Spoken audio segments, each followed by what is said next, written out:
It's go time! Liminal spaces and back rooms were a hot topic a few years back, highlighting the darkly, nostalgic, dreamlike shells of familiar places. A liminal space is a place that feels both familiar and foreboding at the same time. Somewhere that should represent normalcy or joyful times, but is devoid of life. It feels like a dream, like a place that you're trying to recall from fragmented memories, but your brain's left out all of the people. It's the emptiness that makes it most unsettling, not necessarily the presence of a malevolent being, but rather the lack of any presence at all that can evoke hopelessness, anxiety, and general dread. Playing on those feelings is Dreamcore, an experience divided into distinctive segments, 2 of which are currently available with more in the works. But does Dreamcore succeed in evoking the empty longing of liminal spaces, or does it quickly become a nightmare? Allow me to be your navigator through the labyrinthine corridors of this review.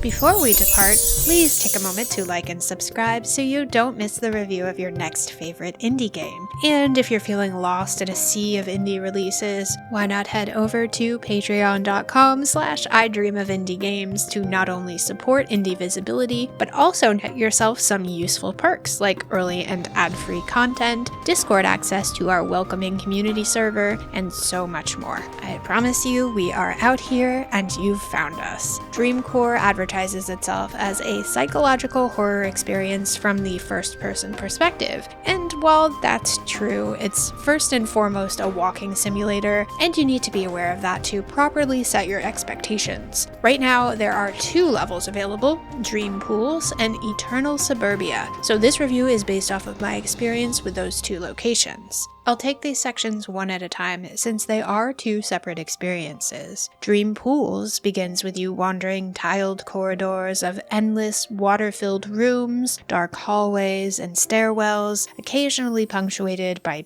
brightly colored water slides that seem to begin and end nowhere. You possess a camera, which perhaps explains the grainy VHS quality we view the game through, but also allows you to zoom your perspective in and out. You can walk, run, and crouch, and that's the extent of your abilities. At first, your goal is unclear, but eventually you'll find clues to direct you to your ultimate goal of escape. Without giving too much away, because I believe the joy of discovery is part of what makes this an interesting experience. You will need to use multiple senses in order to find your way through this disorienting maze. Lights off and headphones on are strongly encouraged, but not required. The important thing to note here is that there are clues to point you in the right direction. You'll just need to pay close attention to pick up on them. As I alluded to previously, there is no imminent threat to your life here, no beings lurking in the darkness to attack you. In fact, there is no one else here to interact with at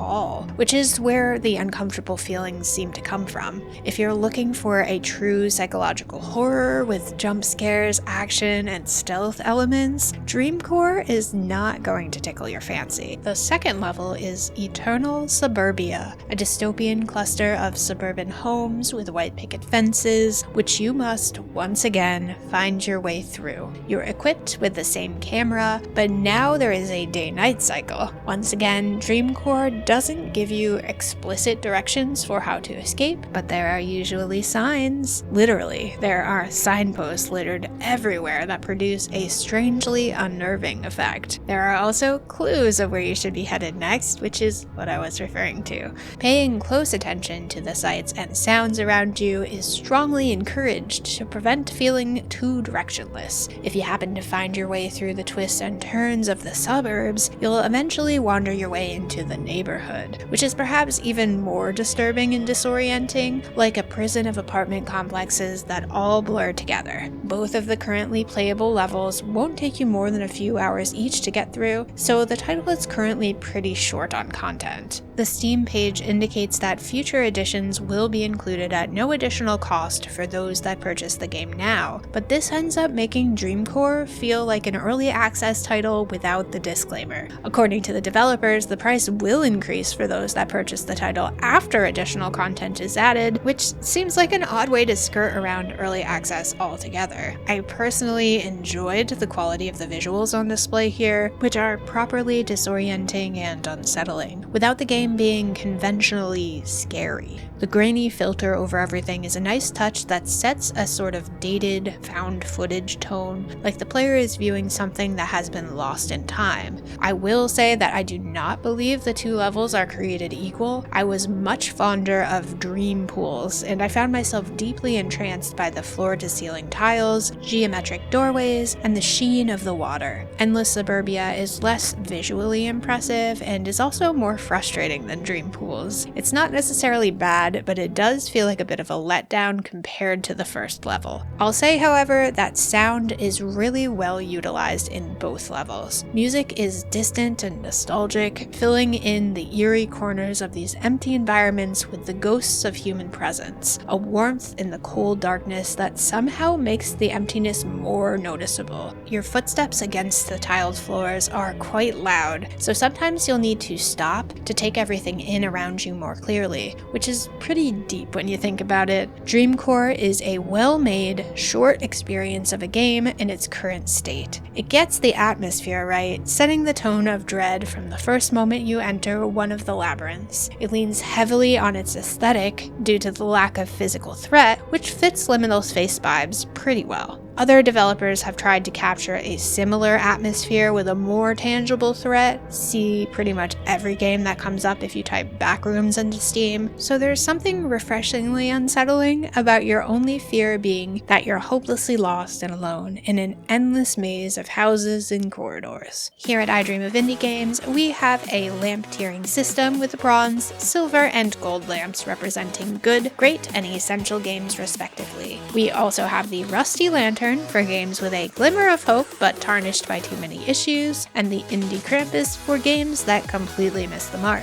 I am awarding Dreamcore the bronze genie lamp. It's a uniquely unsettling experience that would have perhaps benefited from a period in early access, while the remaining sections of the game are completed. As it stands right now, it's a uniquely dread-inducing yet incomplete experience, kind of like a liminal space, now that I think about it.